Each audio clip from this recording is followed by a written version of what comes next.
Good morning. I'll try to speak slowly, so hopefully it will be clear. Thank you so much for the invitation in this fantastic place and in this festival. So what I'm going to talk today is about how traditions, food traditions, have become a very important element in understanding food and also how food is sold and consumed. And I will use Italy and US as an example, but clearly there could be connections also with the Polish situation. So in the past 10 to 15 years, there is more and more attention from consumers to what can be called value-based labels. So food that is important not only for the ingredients, for flavors, but also for other values that the food carries. For instance, fair trade, organic, natural. There are so many now. These are all value, again, that you cannot measure them. You might need a third party to guarantee for, I don't know, that fair trade is fair trade. Then we come to local, typical, traditional, historical. And those are the values that I will focus on today. So how does the tradition increases the value and the visibility of a food? And what's the role of history to create this tradition? One of the main points that I want to make is that traditions are constructed.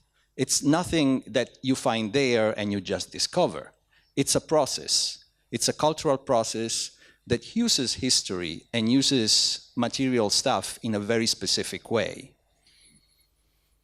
So when it comes to the local and typical, there are so many elements that define them. First of all, you have materials, you have productions. Here we're at the botanical.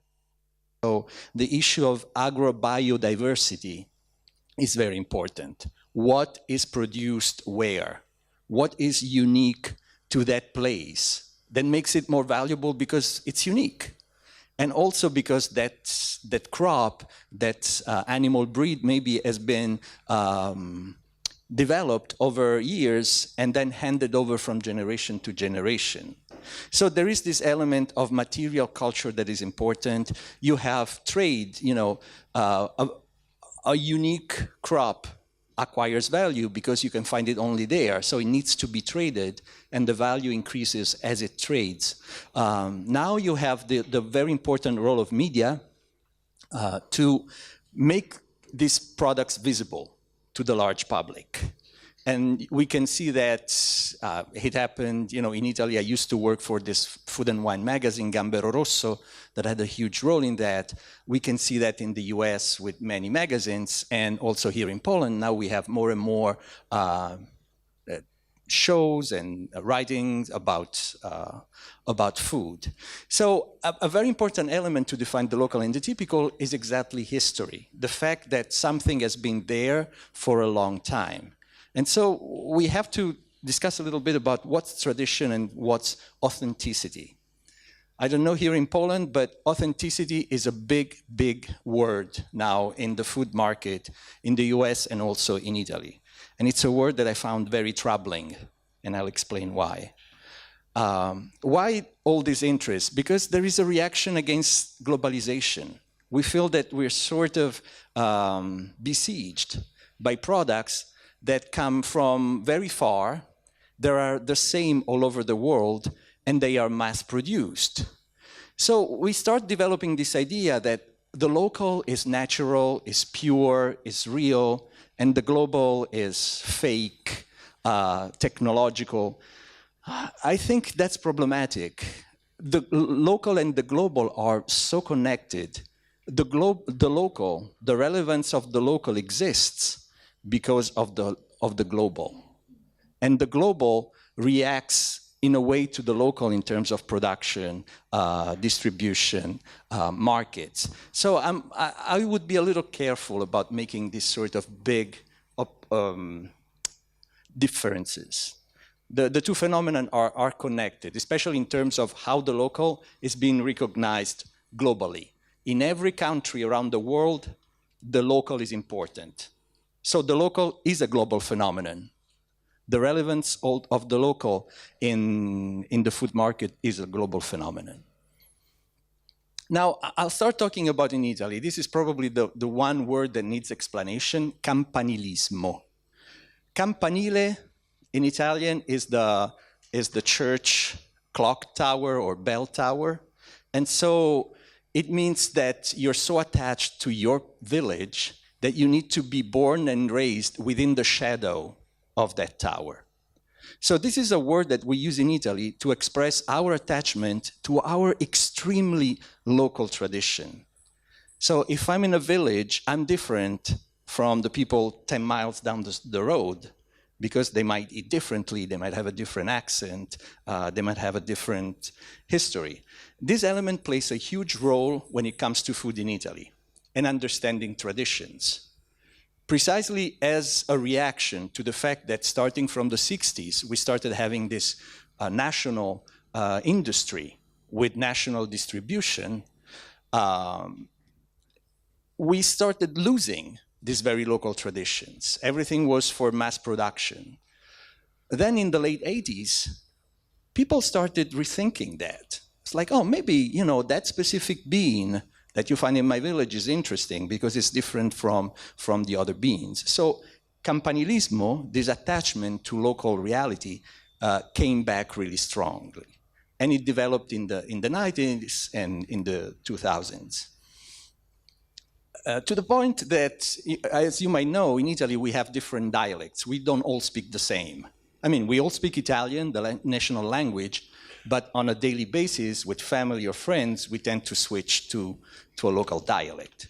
So there was a discussion, should we call local food, local specialties, with an Italian name? This one. With an Italian name or with a name in dialect? This idea of the local identity was so strong. How do you also make this local product visible? With fairs and something that is called sagre, meaning that it's a fair focused on one specific product. So there might be the sagre of garlic, the sagre of pork chops, the sagre of whatever. So each town, each village tries to focus on one specific local product that it's typical and different, and it's perceived as being local tradition, to promote it and make it visible locally and nationally.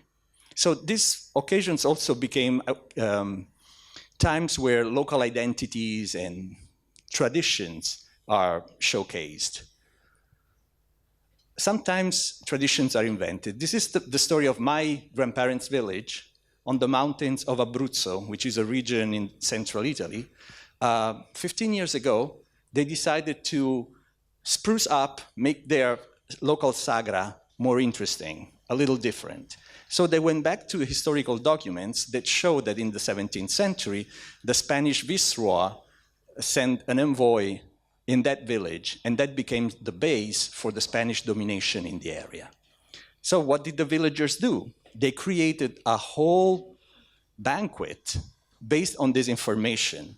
Of course, they don't know anything else. So they invented the whole thing. So they started using sort of Renaissance clothes, although this happened in the 17th century. And the menu was the menu of the previous sagre, of the previous fairs, but now they were described with old-sounding names, but they were exactly the same. The difference is that you would eat, I don't know, in a wood plate with a wood spoon.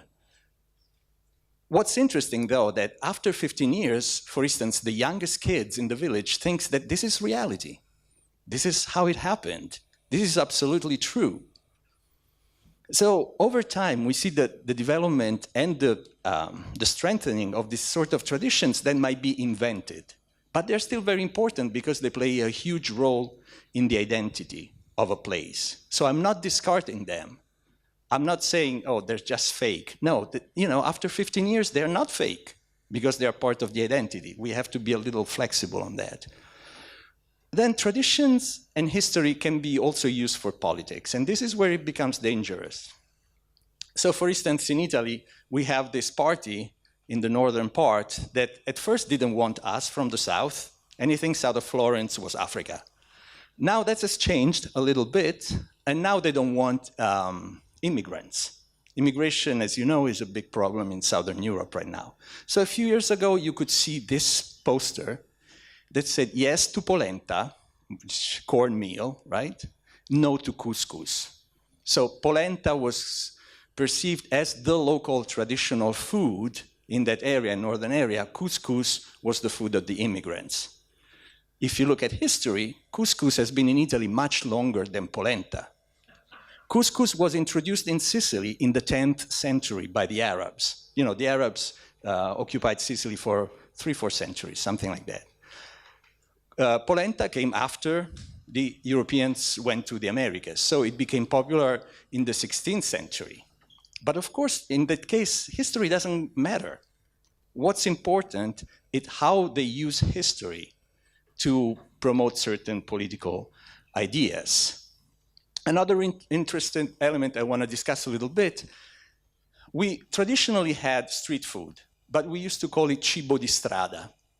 It was very simple. It was very, very local. So every different place, every city had its own tradition of food prepared on the street. That one is sort of dying out. Especially young people think, you know, it's old-fashioned and it's not so interesting and whatnot. And now we have something called street food in English. So you have Italians saying street food, of course, because we have our accent. So what's the difference between the street food and cibo di strada? Street food is sort of the new, reinvented, hip version. So it's inspired to cibo di strada, it's inspired to tradition, but the producers, you know, the chefs, realize that they have to give it another packaging, present it in another way to make it relevant to younger generations. So also in that case, you have a very interesting negotiation around tradition.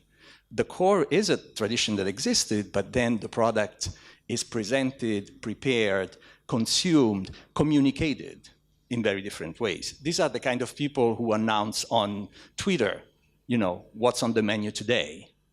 The old people preparing cibo di strada in their little kiosk don't even know what Twitter is. So you also see a difference in generation. So as I said, there is a rediscovery of tradition that is becoming also a commercial phenomenon. So you have small producer, average producers, but you also have big companies that create special brands that are based on this idea of the traditional product. So the idea is we have the mass product producing large quantities, and then we pick products that are maybe not easy to find, and we create a brand so that somehow, even in a supermarket, they can bank on this new interest on traditions. Also, chefs, of course, are negotiating with traditions in Italy. The big guy there is Gabriele Bonci. He's probably the most famous pizza maker in Italy now. Right now, he's in Chicago because he's opening there. What he did is rediscover old flours and old yeast. He actually became a little obsessed. He used to be a chef in a restaurant, and he got interested in this traditions, and he started making a pizza that is to die for. If you ever go to Rome, go to a place called Pizzarium near the Vatican, easy to find, and you realize how the way this young chef has connected with old products and old techniques have made a very modern, a very popular product. The other book on the side is Osteria d'Italia, Slow Food Association, which some of you may know. In Italy, prepares a guidebook of restaurants where chefs and cooks try to stick to the old traditions in those specific areas. So the local and the typical and the history of that tradition is important to be considered for that guide. But of course, in Italy, there is a tension between the desire of sticking to tradition, all ingredients, all crops, specific animal varieties, and innovation. Like any chef, you know, they want to showcase their skills and their creativity. This is Massimo Bottura, who you might know. The other one is a dish by Uliassi. It's sort of a sushi, but in a tin can.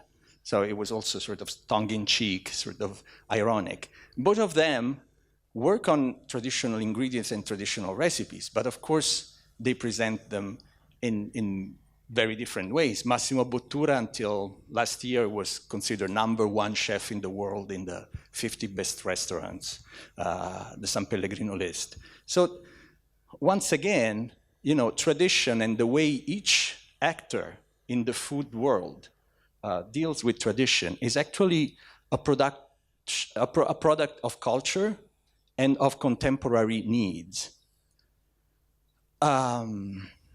So we suffer of the effects of globalization, and here I'll move a little bit to the US. So Italians moved in mass to the US starting in the 1880s, in the 19th century. So in the US, just like the Italian, you have lots of immigrant communities. So their traditions are very much connected with communities rather than with specific places. The US became an industrial country, very well connected already in the 19th century. So people were moving around a lot, and distribution soon became national, food distribution. So what remains in many communities is the sense of their origin. So you would have the Polish community in New York or in Chicago. You would have the Italians in New York or in Chicago. Again, very often the Poles and the Italians tended to stick together because of religion. But one of the phenomena that for me is more interesting is what's called hybridization, creolization. So the fact that different communities over time moved to the US and interacted with each other created new tradition. And this happened even before the arrival of the European immigrants in the 19th century. It started from the beginning, when the British, the French, the Dutch moved to the US and found native populations. And then they started importing slaves to grow rice and other products and later cotton. So you have these different waves that each bring something different. And over centuries, you have interesting dishes. Here I just put two. The one on the left is gumbo. It's actually an African name.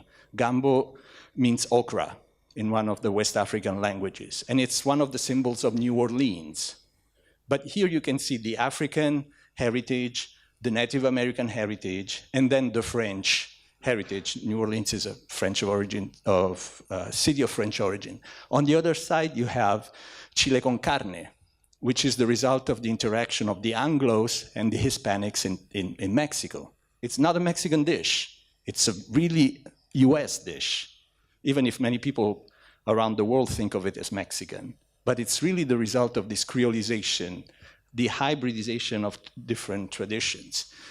So there is a sense of regional cuisines, but it's quite different. As I say, the ethnic, racial identity is more important. Nevertheless, precisely because of different crops, different climates, different animal varieties, and different traditions that developed around them, we can distinguish more or less the idea of regional cuisines. This is a new idea that the Americans have imported, precisely because worldwide, globally, this idea of the local and the typical is so strong that they figured out they need to have one too, to sort of communicate to the rest of the world. Very important element, farm to fork, and this brings back to rediscovering plants, crops, different animal varieties. But very often the idea of the farm becomes an ideal.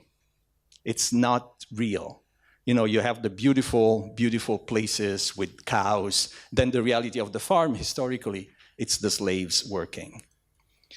So you have the traditional specialties that develop out of this. We have barbecue in the south. We have andouille, this very spicy sausage, also in Louisiana. And as I discussed in Italy, the development of new traditions. On the left, you have the Christmas Eve dinner of the Italians. It's a 12 fish-based dishes. We don't have it in Italy. It became a tradition among the immigrants. And on the other side, you have the fortune cookie. Many Americans think, it's a Chinese tradition. No Chinese, no fortune cookie. They were invented by Japanese businessmen in America. So once again, we have this idea of tradition that it's not so much based on the reality of history, but on the perception of the people who live them and how they use them in their everyday life to distinguish their identity and who they are, also in terms of what they eat. Thank you.